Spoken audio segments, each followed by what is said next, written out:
విజయవాడలోని చుట్టుకుంట BSNL office వద్ద అంగన్వాడీలు ధర్నాలో మాట్లాడుతున్నవి ఉమా మహేశ్వరరావు సిఐటియు రాష్ట్ర ఉపాధ్యక్షుడు. దౌర్జన్యం చేయలేక మీరు ఈ రోజు వాళ్ళని నిరాహార దీక్ష చేస్తున్న వాళ్ళని మిగిలిన వాళ్ళని దుర్మార్గంగా అరెస్ట్ చేసి సత్తెనపల్లి ఒకరిని కైకలూరు ఒకరిని వీళ్ళందరినీ రకరకాలుగా నలుమూలలకు తీసుకెళ్ళి అరెస్ట్ చేస్తారా? ఏం న్యాయం అండి మీరు చేసేది?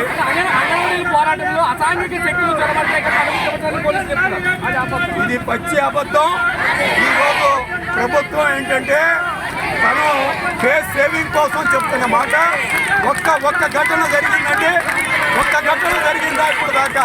లేదు, అసాంఘికంగా ఇప్పుడు కూడా మేము కూర్చున్నాం, ఇక్కడ రోడ్డు మీద కూర్చున్నాం. సమాధానం చెప్పమనండి. వస్తే ఏం జీతాలు పెట్టడానికి ఏమొచ్చారు మీకు? మీరు 19లో 1000 రూపాయలు పెంచారు, ధరలు పెరగలేదా? ఆ మాత్రం మీకు తెలీదా? ఆ మాత్రం కూడా మీరు చెప్పడానికి సిద్ధం కాకపోతే ఇంకేంటండి మీరు చేసేది? రండి, ఇప్పటికైనా కానీ చర్చలకి పిలవండి, మేము సిద్ధంగా ఉన్నాం.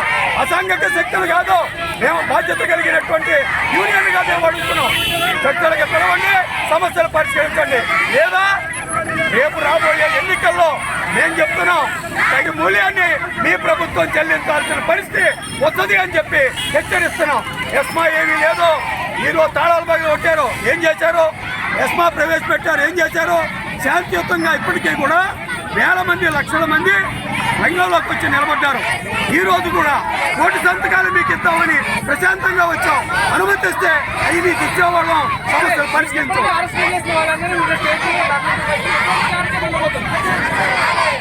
ప్రభుత్వం కానీ ఇదే మంది వైఖరితో ఉంటే తీవ్రమైనటువంటి పరిస్థితి వస్తుంది. మేము ఈరోజు రాజకీయ పార్టీలకు కూడా విజ్ఞప్తి చేయవచ్చాం.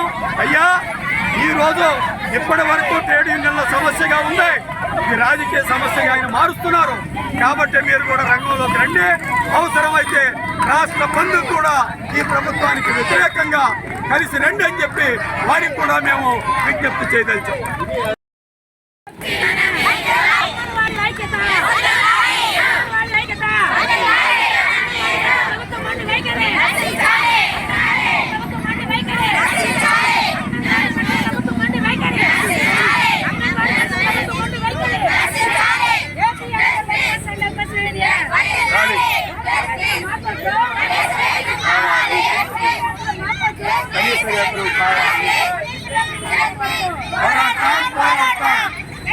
కనీస వేతనం ఇచ్చే వరకు, కనీస వేతనం ఇచ్చే వరకు, ఎస్మా రద్దు చేసే వరకు, ఆ నోటీసులు రద్దు చేసే వరకు, ఆ సమస్యల పరిష్కారం చేసే వరకు డౌన్ సీఎం. అంగన్వాడీల సమస్యలు పరిష్కరించని సీఎం, అంగన్వాడీల సమస్యలు పరిష్కరించని సీఎం. గోవింద గోవింద